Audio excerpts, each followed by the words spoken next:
वर्धन विवेक घोडे, वय वर्ष 10, पैशाच्या हव्यासापोटी या चिमुकल्याचं अपहरण करून हत्या झाल्याचं उघड झालंय। सोमवारी रात्री 8 वाजता आरोपी अभिलाष मोहनपूरकर आणि त्याचा नोकर श्याम मगरे या दोघांनी वर्धनचं अपहरण केलं।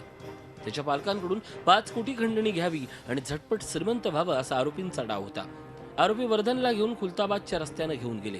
त्यावेळी वर्धननं आरोपींसह झटापट करत त्यांच्या तावडीतून सुटण्याचा आटोकाट प्रयत्न केला।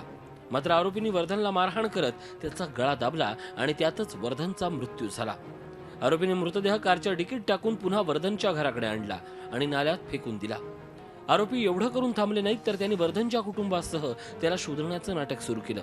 मात्र पोलिसांच्या नजरेतून त्यांच्या संशयित हालचाली सुटल्या नाहीत।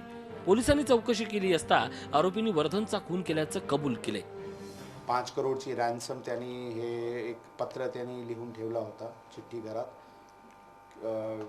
की 5 करोड रुपये आणून मला स्माइल स्टोन नगर रोडवर आणून ते पैसे काहीतरी ठिकाणी टाका आणि त्याच्यानंतर मुलं आपल्याला परत भेटेल असे एक पत्र पण सापडलेले आहे। आरोपी वर्धनच्या घराशेजारीच राहत होते। त्याने अनेक दिवसांपासून चिमुकल्या वर्धनसह मैत्री केल्याची माहिती मिळते। महत्वाची बाब म्हणजे आरोपी अभिलाष मोहनपूरकरचे वडील मोठे बिल्डर असल्याचं समजतंय।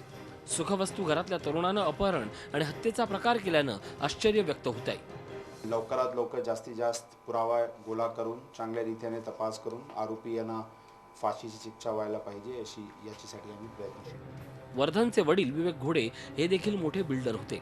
मात्र काही वर्षापूर्वी त्यांची ठाण्यात गोळी घालून हत्या झाली होती। तेव्हापासून वर्धन आणि त्याची आई आजी आजोबांसोबत राहत होती। मात्र कुणाच्या तरी झटपट श्रीमंत होण्याच्या नादात हे कुटुंब मात्र उद्ध्वस्त झालंय। Vishal Karole, Zee media, Aurangabad.